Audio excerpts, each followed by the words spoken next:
Ron Harris here from MuscularDevelopment.com. Coverage of the New York Pro brought to you by High Tech Pharmaceuticals. Standing here with Max Charles, who's done the show a couple times, always looked amazing, and his coach, Milos, the mind, Sarcev. I'm trying to say your name, yeah? Am I getting it right? One of the rare people who can do it. Sarcev.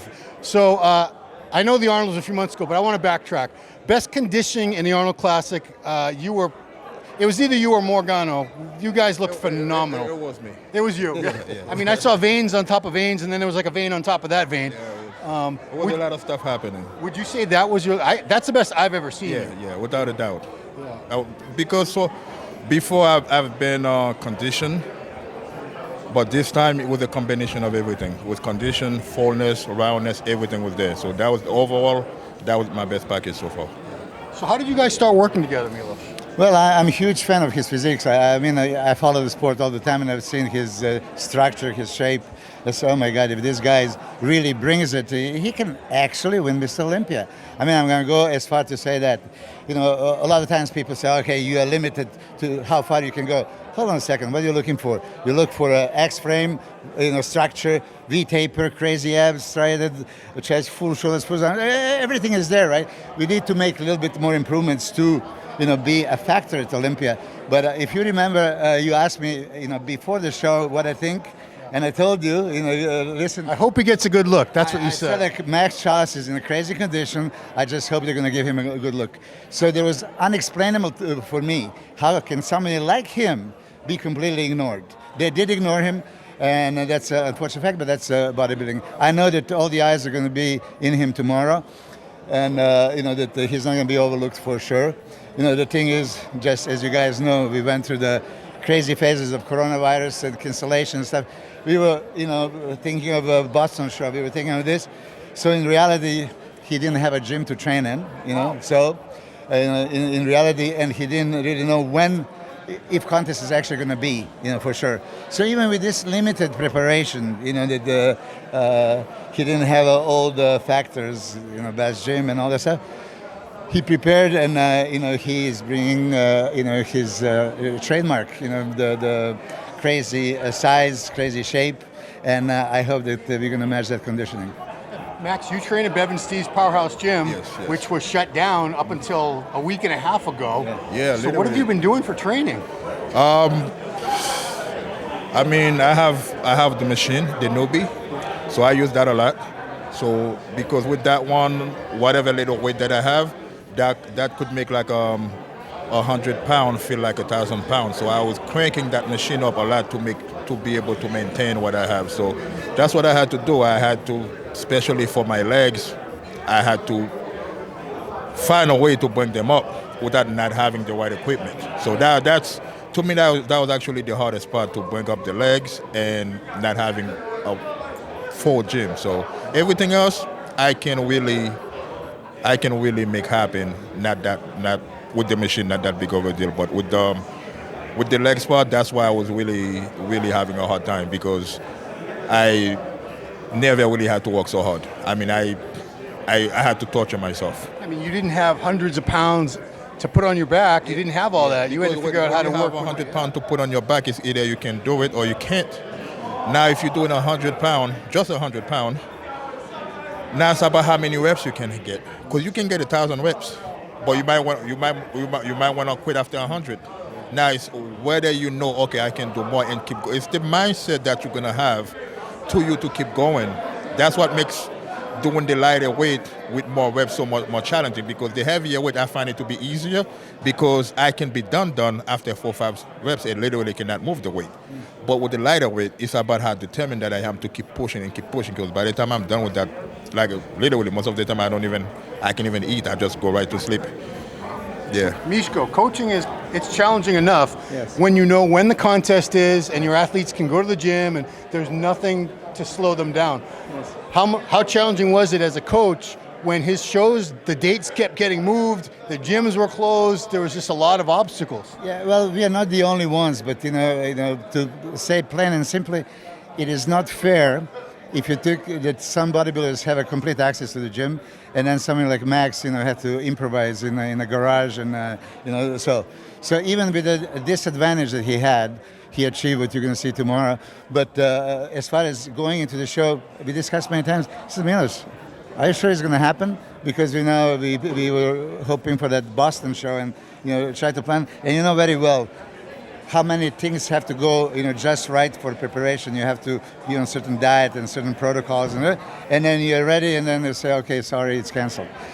So if you ask him, he really honestly didn't know that this show is going to be until 6 weeks before. Yeah, 5 weeks. So you did the Arnold, which means you started prepping last December, right? We're in September now. Have you been in prep this whole time? Well, that's the way me and him had to go back and forth, because I didn't want to be in prep all the way to now. So what I did was, after the Arnold, I was planning on doing the Brazil show, which was like 5 weeks later. Yeah. That got canceled. So then I had to figure out what's next show after that. And I said, you know what? I need at least a good 8 weeks off in between whatever other show I'm doing, because otherwise it just seems to me that I don't want to start prepping for a show and then it got canceled and then I have to start over again, because I was like, by then I'm going to wear myself out, because like you said, I was, not only that I did Arnold, but before the Arnold, I did Romania, right. Hungary. So I've basically been prepping for Japan. I prepped for like almost a year and a half already. Wow. So I said, I got to be smart about this if I really want to, because I said, no way in hell I'm going to step on stage next time and not win. So in order for me to be able to do that, I had to have a plan of how I'm going to move for the next show that I'm getting into. So I make sure, even though I was prepping real hard for this show, but I make sure I keep myself at a distance to where I'm not wearing myself out until I know for a fact the show is going to happen, which was about 5 weeks out. So then once I know that, I keep myself in shape. And once I know 5 weeks out, it was a 100% go, then I went in 100% in. How many times have you done New York Pro? I'm curious. Pro debut, this is probably going to be my fifth time, my fifth time. You've always been top 5, I think, right? Except one time.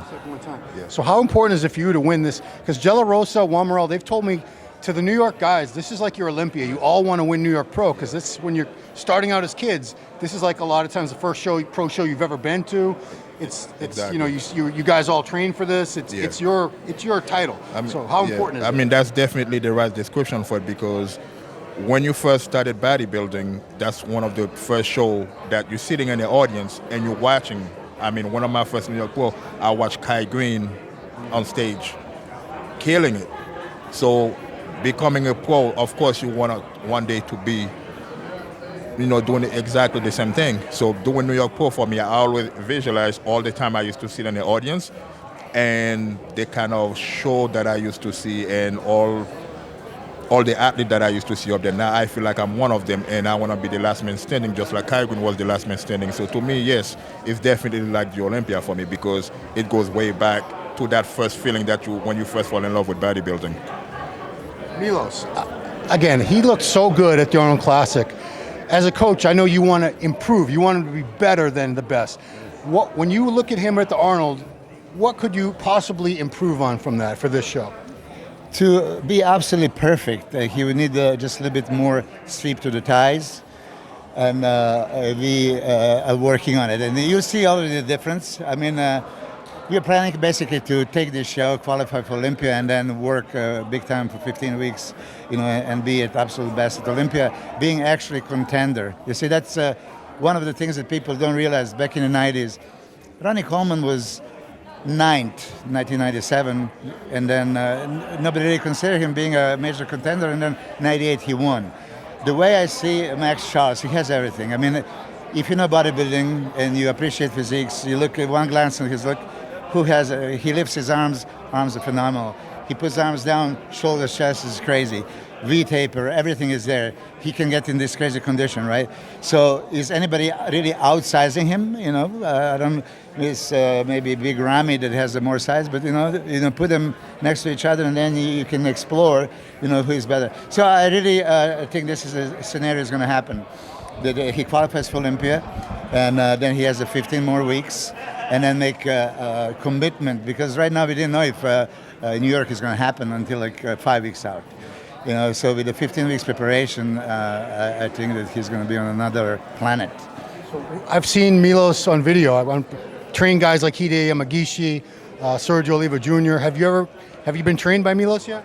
Not in person, but I've followed some of his workout.